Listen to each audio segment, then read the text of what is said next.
Você sabia? A Bela Adormecida é um pesadelo disfarçado em contos de fadas.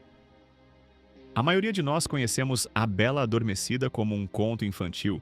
No entanto, ela não era uma história de amor verdadeiro ou beijos mágicos. Era uma narrativa sobre poder, abuso, passividade forçada e o destino brutal das mulheres em um mundo dominado pela vontade masculina.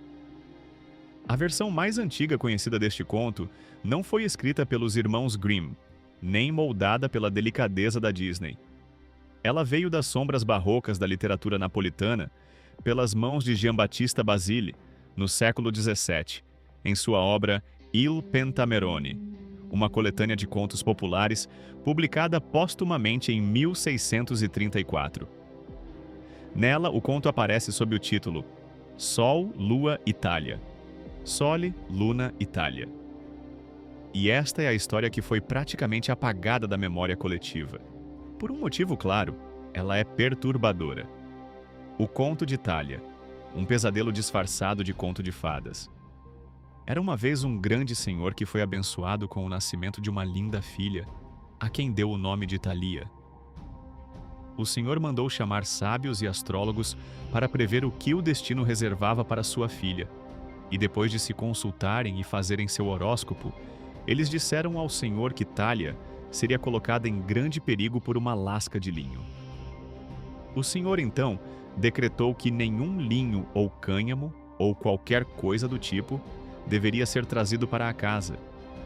Ele pensou que, ao fazer isso, poderia proteger sua filha de seu destino.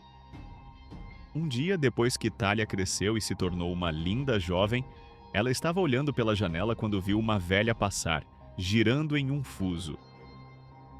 Thalia ficou tão curiosa sobre o implemento, nunca tendo visto um, que gritou para a velha parar e deixá-la vê-lo.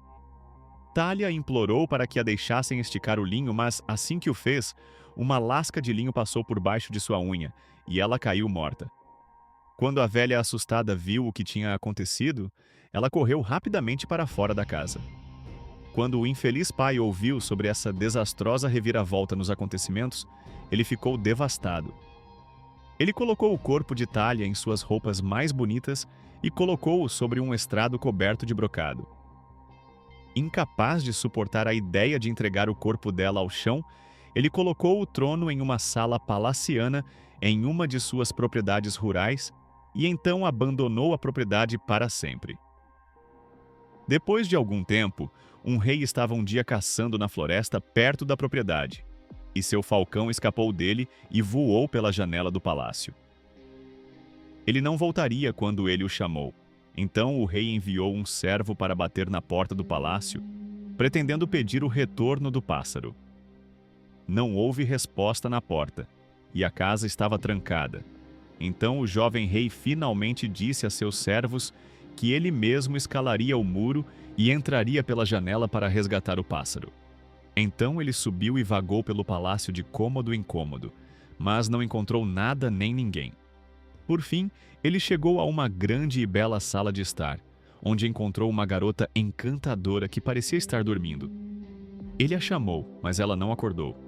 Enquanto ele olhava para ela e tentava acordá-la, ela pareceu tão incrivelmente adorável para ele que ele não conseguiu evitar desejá-la, e ele começou a ficar quente de luxúria. Ele a pegou em seus braços e a carregou para uma cama, onde fez amor com ela. Deixando-a na cama, ele deixou o palácio e retornou à sua cidade, onde negócios urgentes e demorados o fizeram não pensar mais no incidente. Mas Thalia, que não estava morta, mas apenas inconsciente, engravidou e depois de 9 meses, deu à luz gêmeos, um menino e uma menina tão lindos quanto qualquer outro. Fadas gentis assistiram ao parto e colocaram os bebês para mamar no seio da mãe. Um dia, um dos bebês, não conseguindo encontrar o mamilo, começou a sugar o dedo da mãe. Ele chupou com tanta força que arrancou a lasca de linho e Thalia acordou, como se de um longo sono. Quando viu os bebês, não sabia o que tinha acontecido ou como eles tinham chegado até ela, mas os abraçou com amor e os amamentou até que estivessem satisfeitos. Ela chamou os bebês de Sol e Lua.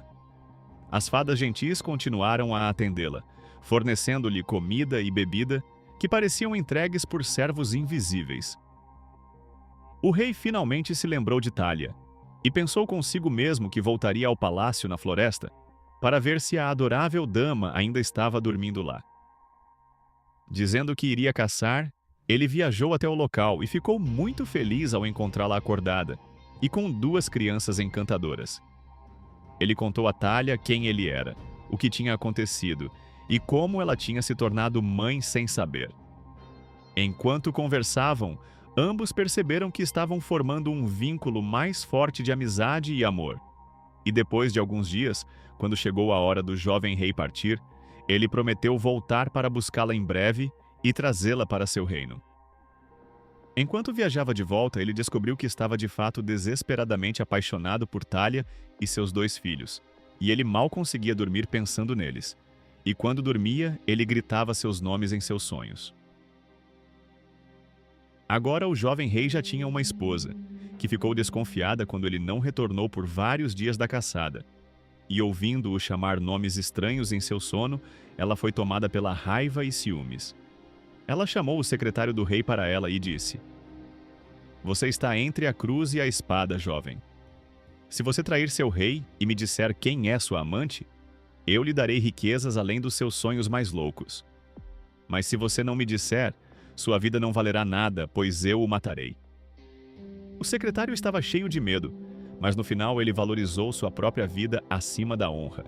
E ele contou a ela o que o rei lhe havia dito em sigilo. A rainha, uma vez que ela ouviu, enviou o secretário para Thalia, com uma suposta mensagem do rei dizendo: "Mande as crianças para mim agora, pois sinto falta delas e quero vê-las." Thalia, muito feliz que seu amante amava tanto seus filhos, obedeceu ao chamado e enviou os pequenos de volta com o jovem.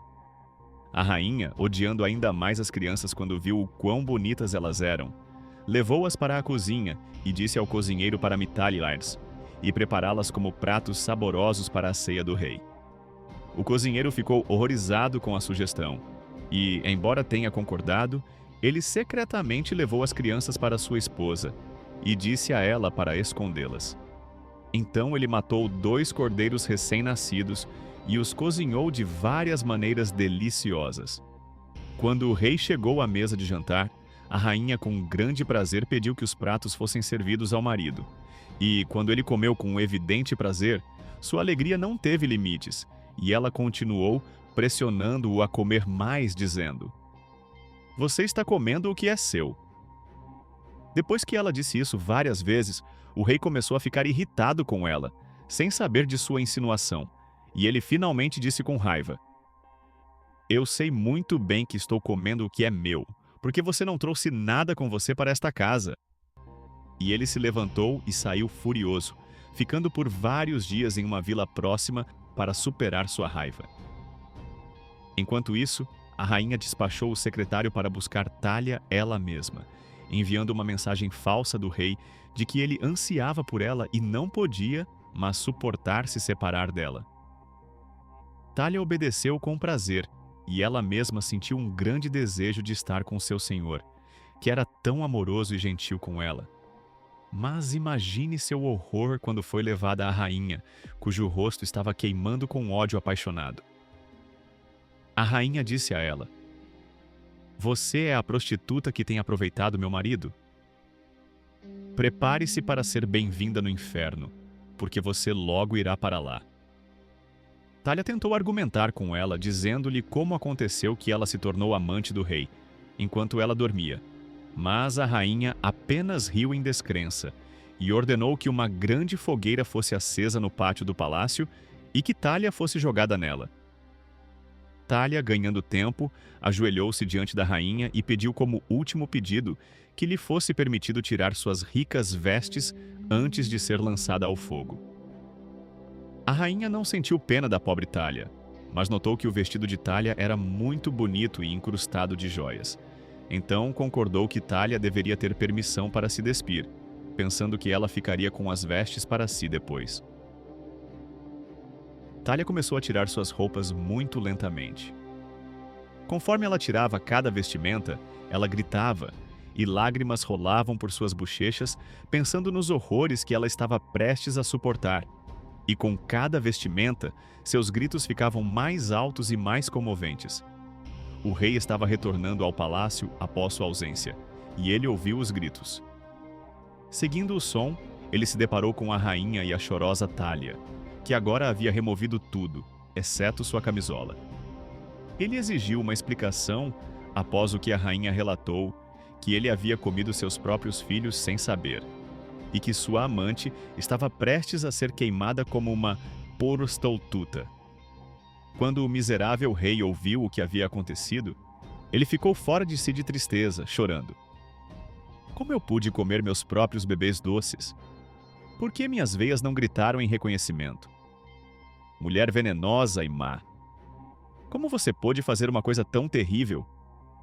Dizendo isso, ele ordenou que a própria rainha fosse lançada no fogo que ela havia preparado para a inocente Thalia e seu secretário com ela por sua participação na trama perversa. O último a ser queimado seria o cozinheiro que o rei acreditava ter matado seus filhos de bom grado, mas, quando o cozinheiro foi arrastado para fora, ele protestou, gritando: "Não recompense minha fidelidade com esta punição horrível, senhor. Eu salvei seus filhos.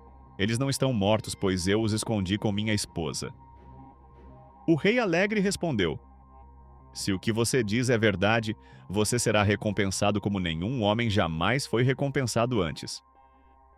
O cozinheiro então chamou sua esposa para levar sol e lua ao rei, que os cobriu com beijos e carícias. Na verdade, ele não se cansava de beijar e abraçar as crianças e a mãe, enquanto as reunia em seus braços.